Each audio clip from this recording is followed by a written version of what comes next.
ఆరాధన ప్రజలకు ముఖ్య గమనిక. దయచేసి ముందు రోజు ఎవరు ప్రార్థనకు రావద్దు. ఏ రోజు తైలాభిషేక ఆరాధనకు ఆ రోజు మాత్రమే రావలెను గమనించగలరు. భీమవరం పరిసర ప్రాంత ప్రజలకు శుభవార్త. ప్రార్థనా శక్తి తైలాభిషేక ఆరాధన జనవరి 27 శనివారం భీమవరం. సమయం ఉదయం 10 గంటల నుండి. స్థలం Nirmaladevi function hall, Juvvalapalem road, Peddamiram, Bhimavaram. ప్రార్థనా శక్తి తైలాభిషేక ఆరాధన ప్రతి నెల మొదటి శుక్రవారం. స్థలం అడబాల గార్డెన్స్, ఎల్ఎన్టీ బిల్డింగ్స్ పక్కన, పెంకులపాడు రోడ్డు, పాలకొల్లు.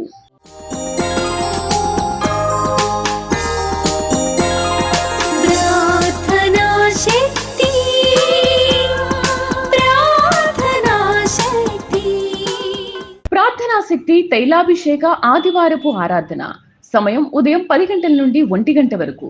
స్థలం వైస్రాయ్ గార్డెన్స్, జూబ్లీ బస్టాండ్ ఎదురుగా, సికింద్రాబాద్. ప్రార్థనా శక్తి తైలాభిషేక ఆరాధన ప్రతి నెల 2వ మంగళవారం. సమయం ఉదయం 10 గంటల నుండి. Shri convention hall, CR Reddy women's college, Vatluru, Eluru. ప్రార్థనా శక్తి తైలాభిషేక ఆరాధన ప్రతి నెల 2వ బుధవారం. సమయం ఉదయం 9 గంటల నుండి. స్థలం airport road, quarry market, Renuka apartment దగ్గర, రాజమండ్రి. ప్రార్థనా శక్తి తైలాభిషేక ఆరాధన ప్రతి నెల 2వ గురువారం. సమయం ఉదయం 10 గంటల నుండి. స్థలం సుబ్బలక్ష్మి కళ్యాణ మండపం, railway new colony, Sri Kanya theatre, Visakhapatnam. ప్రార్థనా శక్తి తైలాభిషేక ఆరాధన ప్రతి నెల 2వ శుక్రవారం. సమయం ఉదయం 10 గంటల నుండి. స్థలం కాపు కళ్యాణ మండపం, ఎన్ఎఫ్సిఎల్ రోడ్, ఆర్టీఓ ఆఫీస్ పక్కన, ఆర్ఆర్ నగర్, కాకినాడ. ప్రార్థనా శక్తి తైలాభిషేక ఆరాధన ప్రతి నెల 2వ శనివారం. సమయం ఉదయం 10 గంటల నుండి. స్థలం కూరగాయల మార్కెట్ ఎదురుగా, government degree college road, Ravulapalem. Yesayya నామములో మీకు వందనాలు తెలియపరుస్తా ఉన్నాను. ఈ దినము కొరకు దేవుడు సిద్ధపరిచిన వాగ్దానాన్ని మనం ధ్యానం చేసుకుందాం. దేవుడు నాతో ఏం మాట్లాడతాడు, ఈరోజు ఏం మాట్లాడతాడని ఎంతగానో ఎదురు చూస్తున్నావు. నీతో మాట్లాడటానికి ఆయన ఇష్టపడ్డారు. కీర్తన 89వ అధ్యాయము 22వ వచనం. Psalms 89 verse 22. ఏ శత్రువును అతని మీద జయము నొందడు, దోషకారులు అతని బాధపరచరు. దేవునికి మహిమ కలుగును గాక. కీర్తన 89:22లో ఏ శత్రువును అతని మీద జయము నొందడు, దోషకారులు అతని బాధపరచరు. చూడండి, ఎన్నో రకాలుగా పోరాటాల గుండా ప్రయాణం చేస్తున్నావు. అసలు నాకున్నంత శత్రుత్వం ఎవరికి ఉండదేమో అని అనుకుంటున్నావేమో. నేను మంచి చేసినా అందరూ నాకు శత్రువులు అయిపోతున్నారు అని అనుకుంటున్నావా? కొన్ని సమయాలు ఎలా ఉంటుందంటే, మనం మాట సలహా ఇస్తే ఆ దాని ద్వారా కూడా చెడ్డ ఎదురవుతుంది. చేతి సహాయం అయ్యో అని తొందరపడి వెళ్ళి చేతి సహాయం చేస్తే, నువ్వు ఇచ్చినందువల్ల ఇలాగైపోయావు, నువ్వు ఇవ్వకపోతే మాకు ఇంత కష్టం రాకపోను, నువ్వు చెప్పకపోతే ఇలాగైపోను అంటే, పౌలు అంటాడు, పరిశుద్ధ పౌలు ఏమంటారంటే, కీడు చేసి శ్రమపడుట కంటే మేలు చేసి శ్రమపడుట బహు మంచిది. ప్రియులరా, యథార్థమైన హృదయం గలవారు మేలు చేసి శ్రమలు అనుభవిస్తారు. ఈ దినము పరిశుద్ధాత్ముడు నీతో మాట్లాడుతున్నాడు. నీకు ఎక్కడ శత్రుత్వం ఎక్కువైపోయి ఇంతమంది శత్రువులు అయిపోతారా, ఇన్ని లేని మాటలు నా మీద పెట్టి నన్ను ఎంత బాధపరుస్తారా అని అడుగుతున్నావు దేవుడిని. ప్రభువా, నువ్వు ఒక్కడే ఉన్నావు కదా, చూస్తున్నావు కదా, నువ్వు న్యాయం జరిగించు బాబు. ఇంటి మీద ఒంటిగా ఉన్న పక్షిగా ఉన్నానని ఏడుస్తున్నావేమో. దేవుడు నీకు ఇస్తున్న మాట ఏంటంటే, ఏ శత్రువును అతని మీద జయమునందడు. ఏ శత్రువు నీ మీద జయము పొందటానికి లేదు. ఇక మీదట ఎవరు నిన్ను నోటి మాటలతో కూడా బాధపరచడానికి లేదు. ఈ రోజుతో ఎండ్ అయిపోయింది, ముగింపు అయిపోయింది. ఎవరో వస్తారు, ఏదో చేస్తారు, అందరూ ఒకటైపోయారు. ఈ మధ్య వాళ్ళంతా ఒకటైపోయారు అని అనుకుంటున్నావు కదా. దేవుడు నీ ముందు వాళ్ళందరినీ దూరం చేస్తున్నాడు. నీ పట్ల ప్రత్యేకమైన దర్శనము, వాగ్దానం ఇచ్చారైనా దానిని బట్టి నిన్ను పోషిస్తాడు. నీకు విరోధంగా ఏ ఆయుధమును వర్ధిల్లదు. అసలు నిన్నెవరు టచ్ చేయలేరు. నీ వ్యాపారాన్ని కానీ, నీ ఉద్యోగాన్ని కానీ, నీ కుటుంబ, నీ వ్యవస్థ, నీ చేతి పని, నీ షాప్, ఏదైనా సరే ఎవ్వరు కూడా ఆటంకపరచలేరు. ఏ శత్రువు కూడా జయము పొందలేడు. ఒకవేళ నీకంటే ఇంకొక వ్యాపారం నీ ఎదురుగుండా పెట్టవచ్చు, అంటే కాంపిటీషన్ ఎక్కువైపోయిందని ఏడుస్తున్నావేమో, బాధపడుతున్నావేమో. లేదా నా క్లినిక్ అంటే వాళ్ళ క్లినిక్ ఎక్కువైపోయింది, నా దానికంటే ఆ పక్కన పెడుతున్నారు, మళ్ళీ ఇది ఏమైపోయిందో, ఇది నా వ్యాపారం ఏమైపోతుందో, ఆ పక్క వాళ్ళు ఇలా చేస్తున్నారు, వీళ్ళు అలా చేస్తున్నారు. ఎవరు ఎన్ని పెట్టినా, ఎవరు ఎన్ని చేసినా నీ కంటే ఎవరు పైకి జయము పొందరు. దేవుడు నీ పక్షంగా ఉన్నాడు, దేవుడు నీ వ్యాపారంలో ఉన్నాడు, దేవుడు నీ ఇంట్లో ఉన్నాడు. ఈరోజు సూటిగా మాట్లాడుతున్నాడు. నీవు కాలేజీలైనా, స్టడీలైనా, ఎక్కడైనా, ఫ్యాకల్టీలైనా, ఎక్కడైనా సరే నీవే తలగా ఉంటావు, కానీ ఎప్పుడు తల దించుకునేలా దేవుడు చేయడు. ఈ పరిస్థితులు ఇంకన్నీ తలకి మునిగిపోయేలాగా ఉందని అనుకుంటున్నామేమో, దేవుడు నేను తలగా చేస్తున్నాడు. ఆత్మ నీకు తోడైండును గాక. God bless. 2024 ఆశీర్వాదం మీకు తెలియపరుస్తున్నాను. ఇర్మియా గ్రంథం 30వ అధ్యాయము, ఇర్మియా గ్రంథము 30వ అధ్యాయము 18వ వచనం మీకు ఈ సంవత్సరం వాగ్దానము. యెహోవా ఈ మాట సెలవిచ్చుచున్నాడు, యాకోబు నివాస స్థలములను కరుణించి వాని గుడారములను నేను చెరలో నుండి రప్పింతును. అప్పుడు పట్టణము, చూడండి, అప్పుడు పట్టణము దాని కొండ మీద కట్టబడును, నగరియు యథాప్రకారము నివాసులు గలదగును. దేవునికి మహిమ కలుగును గాక. హల్లెలూయా. 2024లో దేవుడు మనకిచ్చే ఆశీర్వాదము నేను ప్రార్థన చేశాను. 31 రాత్రి, డిసెంబర్ 31 రాత్రి నైట్ 12 దాటిన తర్వాత 1 గంట ఆ సమయంలో దేవుడు పరలోకము నుండి ఈ వాక్యమును నా హృదయంలో పెట్టారు. ఆయన నా ముందుకు చూపిస్తూ ఉన్నారు. ఇది 2024 వాగ్దానము ప్రకటించమని దేవుని ఆత్మ నాకు బోధించింది. ఇర్మియా 30వ అధ్యాయం 18వ వచనంలో 3 మాటలు కనబడుతున్నాయి. దేవుడు కరుణించాడు గనుక వాని గుడారములను నేను చెరలో నుండి రప్పింతును. ఫస్ట్ మాట ఏంటి? మిమ్మల్ని అందరినీ, మిమ్మల్ని దేవుడు చెరలో నుండి రప్పిస్తాడు. అంతే. చెర, శిక్ష, ఇబ్బందులనే బాధల్లో నుండి దేవుడు నిన్ను బయటికి రప్పించుచున్నాడు. అప్పులనే చెర, రోగమనే చెర, సమాధానం లేని చెర, అశాంతి అనే చెర, మరి నీ జీవితంలో చాలా మానసిక క్షోభ అనుభవిస్తున్న నిన్ను దేవుడు జ్ఞాపకం చేసుకుని నిన్ను ఆయన కరుణించాడు. నీ పాపములను ఆయన క్షమించారు. నిన్ను, నీ నివాస స్థలము, నీవు నివసించే ప్రదేశాన్ని దేవుడు చూచారు గనక నిన్ను కరుణించి ఆయన చెబుతున్న గొప్ప మాట ఏంటంటే, నిన్ను, నీ గుడారమును, నీ ఇంటిని, నీ కుటుంబ సభ్యులను చెర నుండి దేవుడు బయటికి రప్పించుచున్నాడు. హల్లెలూయా. మీరు జాగ్రత్తగా ప్లాన్ చేసుకోగలిగితే ఈ సంవత్సరం మీరు చెర నుండి బయటపడిపోతారు. అప్పులున్నాయా మీకు? అప్పులున్నాయన్న వారు చేయి పైకెత్తండి. మరి అప్పులన్నీ కూడా యేసు నామములో కొట్టివేయబడాలంటే దేవుడు, పరిశుద్ధాత్ముడు నీ ఇంట్లో పని చేయాలి. పరిశుద్ధాత్ముడు 100% మీ ఇంట్లో పని చేస్తాడు. మీరు చెర నుండి బయటకు వస్తారు. నేను మీతో ఉంటున్నాను. 100% మీరు రుణముల నుండి విడుదల పొందుతారు. హల్లెలూయా. ఇంతకాలం ఎక్కడెక్కడో వడ్డీలు కడుతున్నావు కదా, మానసికంగా నెమ్మది లేకుండా తరమబడుతున్నావేమో. పరిశుద్ధాత్ముడి ప్రార్థనా శక్తిలో నీకు ఇస్తున్న మాట ఏంటంటే, నిన్ను ఆయన కరుణించాడు. ఎంత సంపాదించినా ఏ ఒక్క రూపాయి నా దగ్గర నిలబడట్లేదు, అంత ఇలాగే రెక్కలు ధరించుకుపోతుంది, ఏమైపోతుందో తెలియట్లేదని అనుకుంటున్నావు కదా. ఆశ్చర్యకరంగా ఆ చెర, ఆ జైలు శిక్ష నుండి దేవుడు నిన్ను బయటికి రప్పించుచున్నాడు. హల్లెలూయా, హల్లెలూయా.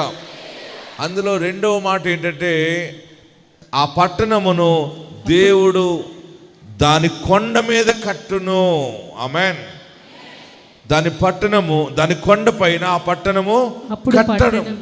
అప్పుడు పట్టణము దాని కొండ మీద కట్టబడును. పాడైపోయిన నీ కుటుంబము, మరలా దేవుడు పట్టణముగా నీ కొండ మీదే కడతాడు. ఎక్కడ అవమానపరచబడ్డావో, ఎక్కడ కురింగిపోయావో, ఎక్కడ అప్పులు పాలైపోయి అవమానకరమైన మాటలు పడ్డావో, అక్కడే ఆ ప్రాంతంలోనే దేవుడు నీ కొండ మీద నిన్ను ఎత్తైన పట్టణముగా, ఆస్తికర్తగా, ఐశ్వర్యవంతురాలుగా, ఐశ్వర్యవంతునిగా దేవుడు తలగా నిన్ను నిలబెడతా ఉన్నాడు. నమ్మిన వారందరూ గట్టిగా చప్పట్లు కొట్టి ఆమేన్ ఆమేన్ అని 7 మార్లు చెప్పండి. 1 2 3 4 5 6 7. హల్లెలూయా. పాడైన నీ కుటుంబాన్ని తిరిగి కడతాడు. మొట్టమొదటి వాగ్దానము ఈ జనవరి నుండి ప్రారంభమయ్యేది ఏంటంటే, చెరలో నుండి నువ్వు బయటికి వస్తావు. సంవత్సరంలో 3 కాలాలు ఉన్నాయి. అలాగనే సంవత్సరానికి 3 4 12 మాసాలు. ఇదే కాలం, ఇది శీతాకాలం, తర్వాత వేసవికాలం, తర్వాత వర్షాకాలం, మరలా శీతాకాలం వస్తుంది. చూడండి, ఈ 2024 ఏం జరగబోతుందో దేవుడు మనకు బయలుపరుస్తున్నది. మొదటి 4 నెలలు జనవరి, ఫిబ్రవరి, మార్చ్, ఏప్రిల్ 4 నెలలు రాసుకోండి. ఈ 4 నెలల్లో మీకు జరిగేది ఏంటంటే, నువ్వు క్రీస్తుని బలంగా గట్టిగా పట్టుకుంటే ఈ 4 నెలల్లో నీకున్న బంధకాల నుండి నువ్వు వచ్చి బయటపడతావు, నీ ఇంటితో సహా. తాకట్లో ఉన్నవి వస్తువులు, వాహనాలు, ఆస్తి, పేపర్లు, ఇల్లు, తనఖాలు అన్నిటి నుండి దేవుడు నిన్ను బయటికి రప్పించుచున్నాడు. హల్లెలూయా, హల్లెలూయా. ఈ జనవరి, ఫిబ్రవరి, మార్చ్, ఏప్రిల్ 4 నెలల లోపులో నీవే కాదు, నీ పిల్లలు, నీ ఇంట్లో బంధకం అనేది ఉండదంతే. నీవు క్రీస్తుని బలముగా కాపాడుకుంటావు కనుక ప్రతిరోజు ఒక ప్రత్యేకమైన విడుదల విడుదల విడుదల చూస్తానే ఉంటావు. ఆత్మ సంబంధమైన కార్యము మొలకెత్తుతుంది.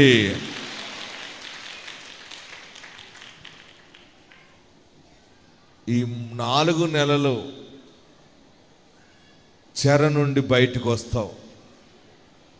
ఏ మనుషుడి దగ్గర బాధపడుతున్నావో, ఏ మనిషిని బట్టి నువ్వు చెర అనుభవిస్తున్నావో, ఏ సమస్య మీద నువ్వు ఆలోచన చేసి కుమిలిపోతున్నావో, దేవుడు నిన్ను బయటికి తోడుకున్నాడు. స్వతంత్రంగా నువ్వు బ్రతుకుతావు. తర్వాత నెల ఏంటి? జనవరి, ఫిబ్రవరి, మార్చ్, ఏప్రిల్. తర్వాత 4 నెలలు అయిపోయాక తర్వాత నెల ఏంటి? మే నెల. మే, జూన్, జూలై, ఆగస్ట్ రాసుకోండి. ఏంటి? గట్టిగా చెప్పాలి. రెండో సెక్షన్ ఏంటంటే, ఆ పట్టణము దాని కొండ మీద కట్టబడును. నీ ఇల్లు, నీ సంసారం పాడైపోయిన నీ కుటుంబం ఈ 4 నెలలు మరలా దేవుడు నిన్ను తిరిగి కడుతున్నాడు ఆయన. హల్లెలూయా. వద్దనుకున్న భర్త తిరిగి వస్తాడు. దూరం అయిపోయిన పిల్లలు, సమాధానం లేకుండా దూరం అయిపోయిన నీ కుటుంబము మరలా తిరిగి కట్టబడుతుంది. పైగా ఎక్కడ కడతానంటున్నాడంటే, కొండ పైన కడతాడట. కొండ పైన అంటే ఎత్తైన స్థలంలో ఎవరుంటారు? రాజులు ఎక్కడుండేవారు? రాజులు పరిపాలన చేసినప్పుడు మన కర్నూలును కూడా పరిపాలన చేశారు. హైదరాబాద్ని పరిపాలన నిజాం గోల్కొండ మీద ఉండేవాడు. ఎక్కడుండేవాడు? ఎక్కడైనా సరే, భువనగిరి కొండ, కర్నూలు కొండ, ఎక్కడైనా రాజుగా బ్రతకాలంటే, రాజు సురక్షితంగా ఉండటానికి కొండ మీద ఉండేవాడు. కొండ మీద నుండి మొత్తం లోకమంతటిని చూస్తాడనమాట. నీ పేదరికము, నీ దీనస్థితి, నీ అప్పులు, బాధలు దేవుడు జ్ఞాపకం చేసుకున్నాడు, నిన్ను కరుణించాడు. అందుకనే నీ ఇంటిని, నీ భర్తని, నీ పిల్లల్ని జీవనోపాధి ఇచ్చి, ఉద్యోగం ఇచ్చి, వ్యాపారం ఇచ్చి దేవుడు కొండ పైన రాజబిడ్డగా నిలబెడుతున్నాడు. హల్లెలూయా. నిన్ను అనాథగా విడువడు. చనిపోవాలని అనుకోకండి, పారిపోవాలని అనుకోకండి. మీరు ఎక్కడికి పారిపోవాల్సిన పని లేదు. దేవుడు మీకు ఏ స్థలం ఇచ్చాడో, ఏ ఇల్లు ఇచ్చాడో అక్కడే ఉండండి.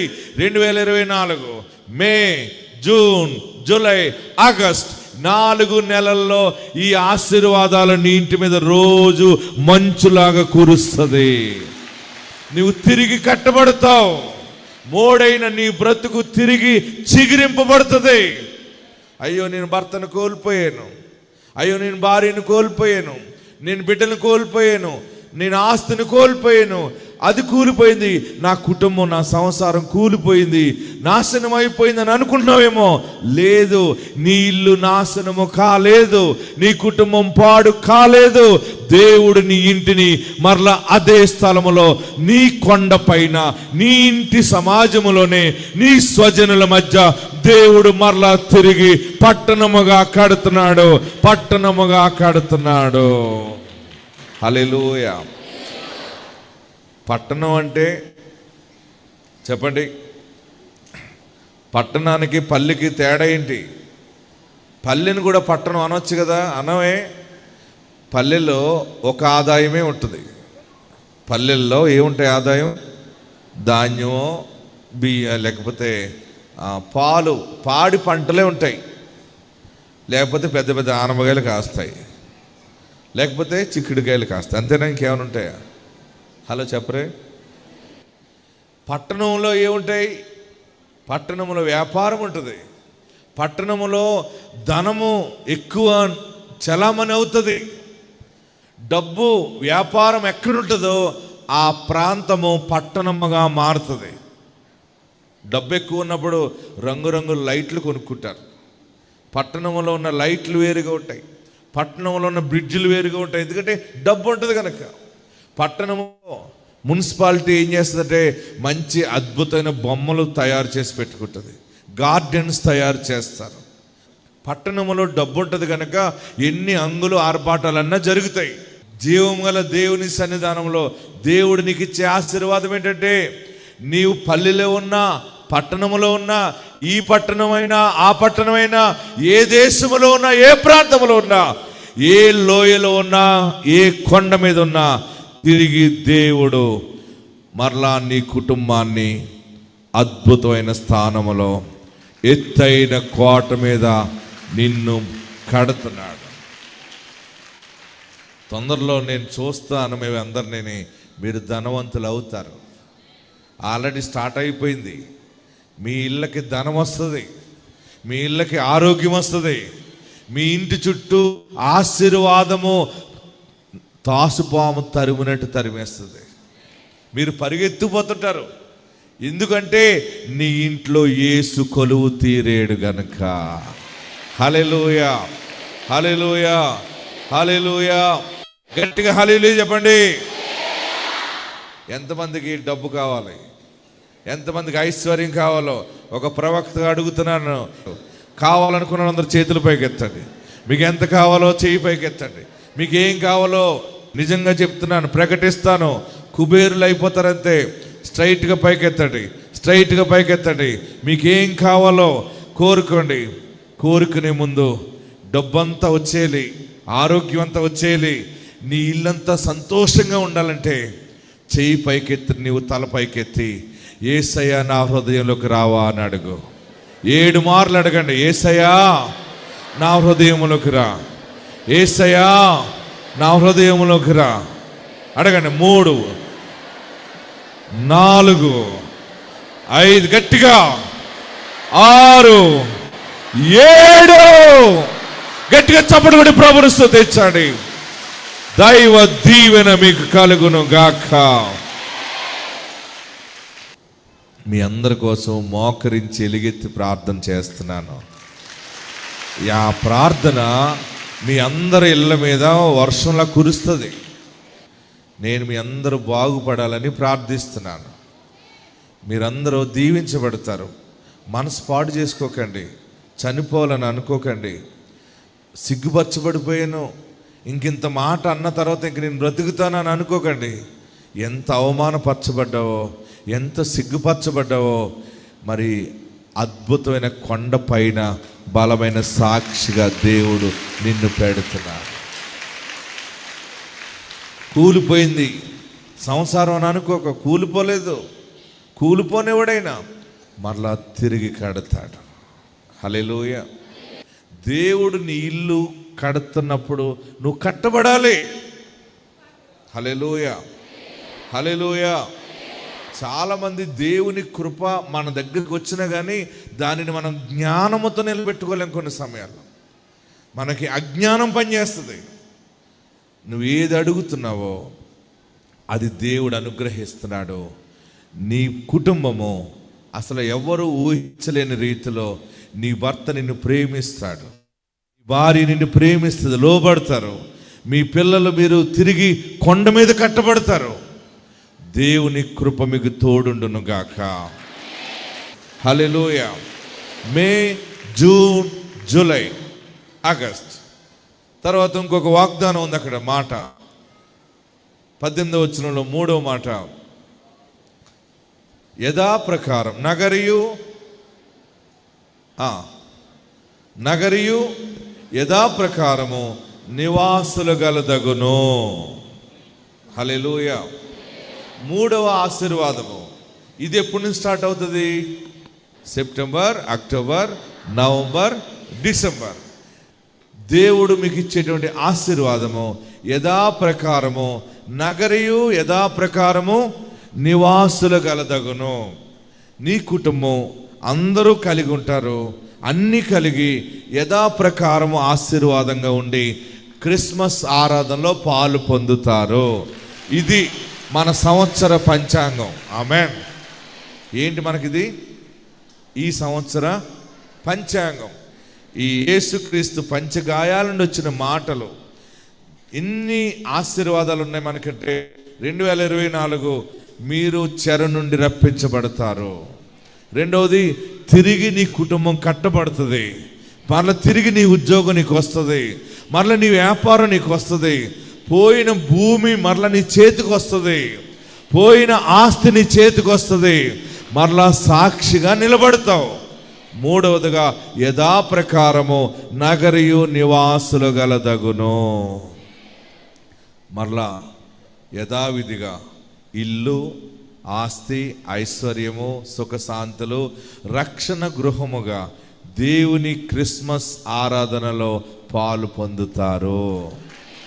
ఈ 3 ఆశీర్వాదాలు నేను చెప్తున్నాను, మీరు గమనించండి. 3 ఆశీర్వాదాలు అద్భుతముగా జరుగుతాయి. మీరు ఒకే ఒక పని చేయాలి.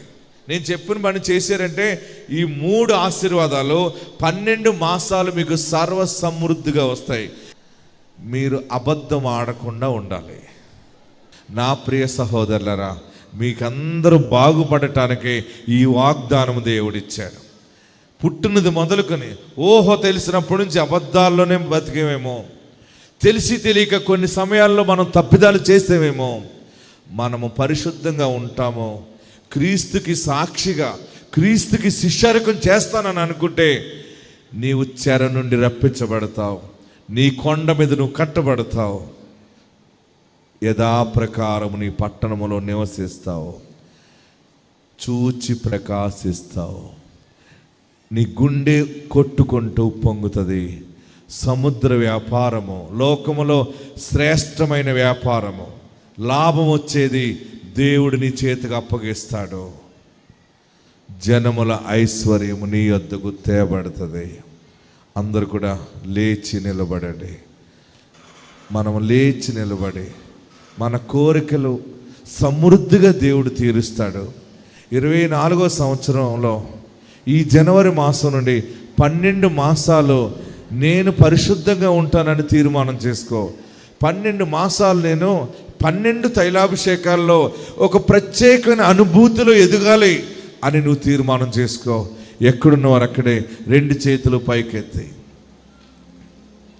నేను పాపమును ద్వేషిస్తున్నాను, నా ఇంటి నుండి దుర్మార్గతను కొట్టివేస్తున్నాను, నాకు నువ్వు దేవుడిగా ఉండు బాబు, నేను మారుతున్నాను బాబు, ఇక నేను పాపము చేయను, నన్ను పరిశుద్ధపరచు, నన్ను పవిత్రపరచు, నా పాపము కొట్టివేయవా, నా పాపమును కొట్టివేయి ప్రభువా. పడమటికి తూర్పు ఎంత దూరమో నీ పాపములను దేవుడు అంత ఎడమగా చేస్తా ఉన్నాడు.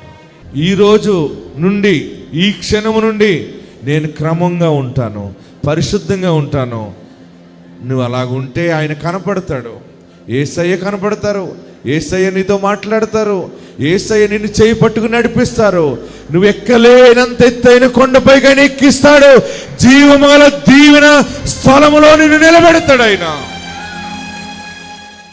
ప్రభువా మీకు వందనాలు. గర్భఫలం లేని వారికి గర్భఫలాలు దయచేయండి. ప్రభువానికి వందనాలు. పాడి పంటలో దీవెన లేదనుకున్న వారికి దీవెన దయచేయండి. తిరిగి మరలా వేసిన పంట ఆశీర్వాదకరంగా పండటానికి కృప దయచేయండి. చీకటి శక్తుల చేత, దైవపు శక్తుల చేత ఎందరూ పీడించబడుతున్నారో వారందరికీ విడుదల దయచేయండి. నీ సన్నిధి, నీ శక్తిని దయచేయండి. ప్రార్థిస్తూ ఉన్నాం. 2024 12 మాసాలు కూడా అద్భుతమైన 12 ముత్యాల సాక్ష్యాలు దయచేయండి. ఆత్మలో స్థిరపరచండి. రక్షణ లేని కుటుంబాలకు రక్షణ దయచేయండి. ప్రభువానికి వందనాలు. ఒంటరిగా ఉండి బాధపడుతున్న వారు, మానసికంగా కృంగిపోయిన వారిని మీరు లేవనెత్తండి, ఆదరించండి. ప్రభువానికి వందనాలు. నిదాసుడిగా ప్రార్థిస్తున్నాను. నేను క్షేమాన్ని అందరికీ దయచేయండి. యేసు నామములో అడుగుచున్నాము తండ్రి. ఆమేన్.